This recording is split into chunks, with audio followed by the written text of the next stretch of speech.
Du coup, je commence une nouvelle vie aujourd'hui, faite de changements perspectifs.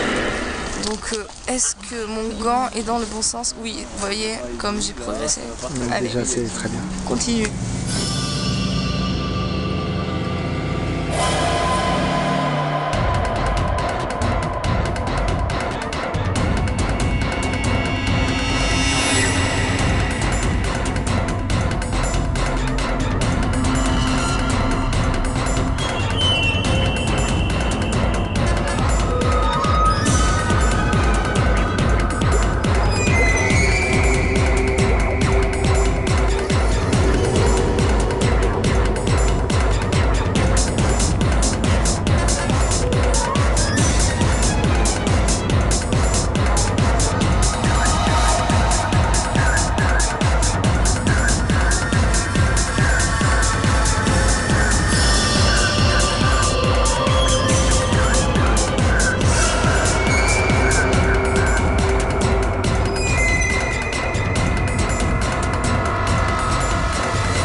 Donc voilà, c'est un peu le domaine, bon, on a fait une visite un peu rapide là. Ce que je pensais, c'est que je m'étais dit donc réinvestir tout ça d'ici 5-6 ans. Donc ce que je pensais bien, c'était donc sur toutes les pentes et réaménager, enfin chacun peut aménager des lotissements, des petites habitations, voir ce qu'on peut faire au niveau de la culture, etc. Et puis en haut, le domaine collectif, le domaine commun, de l'activité commune, de la vie commune quelque part. Donc voilà, faire investir un peu ce territoire. Pour commencer. Ensuite, de là, nous dominerons le monde. Donc, par exemple, si on fait ça, on tombe sur le pendu. Pendule, voilà. Comment le pendule déchiffre tout en fait. Je pense que c'est un bon petit projet. L'idée est pas mal.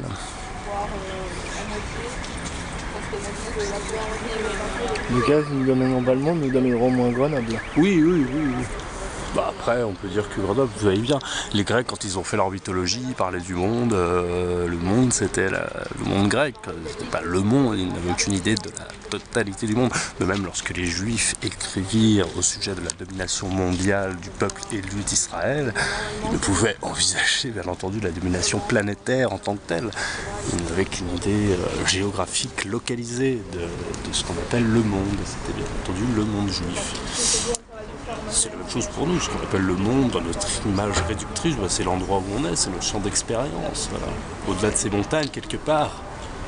Qu'y a-t-il? Y a-t-il réellement quelque chose? Voilà. Puis tu vas voir, on s'en fout. Ici, comme vous l'aurez compris, on voue un culte à la lune. Vous voyez, moi je suis Claire de Lune, Pierre de Lune, ça c'est le temple de la lune. D'accord. Donc on peut mettre cette carte par exemple pour que ce soit emblématique. Oui, mais c'est le soleil. Eh ben oui. Imagine ça sous potentialité de ruine, tu vois, avec ces arbres qui poussent au milieu. J'ai toujours vu la ville comme une ruine potentielle. Oui. Une jungle peuplée de ruines, voilà. T'as une vision très post-apocalyptique.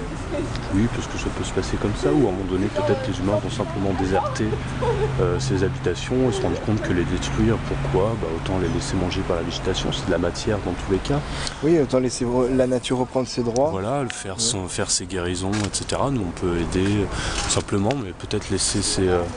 Je pense qu'il y a des modes de réinvestissement de ça, voilà. Ça peut être des structures totalement différentes, certaines qu'on abandonne, d'autres qu'on peut réutiliser. Je sais pas, mais j'imagine bien, ouais, peu à peu les humains désinvestir pour leur habitation, ces lieux qui ne sont pas des lieux d'habitation du tout. Après, comment ça peut se produire? Faut pas imaginer forcément une guerre. Bah, après, si on imagine une guerre, on risque de la produire. C'est exactement ce que disait... Enfin, ça a participé un peu, je pense, de ce que disait le personnage qu'on a vu tout à l'heure. Ou encore ce que dirait Jean-Pierre Garnier-Mallet quand il parle dépenser. Et, si on est 7 milliards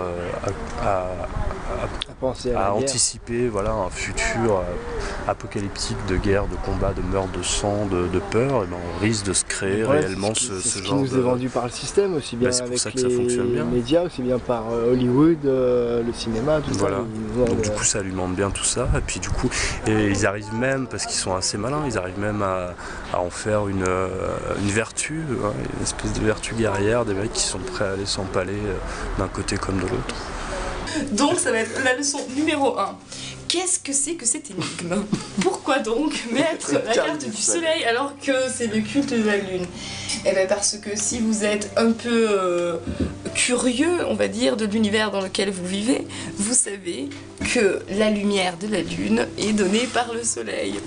Et donc tout cela nous apprend pas mal de choses sur la structure de cet univers. Qu'est-ce que ça nous apprend? Ben, ça nous apprend l'ambivalence même de la nature des choses. Mais est-ce que cette ambivalence est négative? Donc je pense qu'il faut, même si on peut avoir une vision de l'après, ça peut être plus tranquille, et, enfin, en tout cas on peut, nous, tant qu'on est vivant, tant qu'on en a la capacité de produire des visions plus tranquilles de ce qui peut se produire. Voilà. Mais j'aime bien cette idée de ruine, potentialité de ruine et de retour des arbres. Je m'étais souvent demandé est-ce que c'est l'humain qui n'arrive pas à se passer des arbres, des fleurs, des plantes, ou est-ce que c'est finalement les petites constructions, c'est pas tant grand chose que ça au niveau de la réalité, tu vois. C'est des constructions, c'est pas solide, ça va passer. C'est un moment de l'humanité, 2000 ans sur l'histoire planétaire ou sur l'histoire cosmique multiverselle, c'est un souffle sur un autre plan, tu vois. Voilà. C'est formel, faut pas s'en formaliser. Voilà.